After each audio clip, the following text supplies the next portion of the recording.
Chalakudy saint James ആശുപത്രിയിൽ ആധുനിക സൗകര്യങ്ങളോടുകൂടി നവീകരിച്ച റേഡിയോളജി വിഭാഗം പ്രവർത്തനം ആരംഭിച്ചു. മന്ത്രി കെ രാജൻ ഉദ്ഘാടനം ചെയ്തു.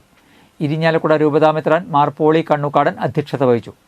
ചാലക്കുടി എം.എൽ.എ. സനീഷ് കുമാർ ജോസഫ്, നഗരസഭാ ചെയർമാൻ എബി ജോർജ്, ആശുപത്രി director doctor father Andrew Alappadan, father Joseph Gopuram, father Naveen Ukken, father Tijo Alappatt, father Manoj Mekkedath, father Joel Cheruvathur, father Dindo Thekkineth, operation manager TJ. Paulose, Jimmy Joy എന്നിവർ സംസാരിച്ചു.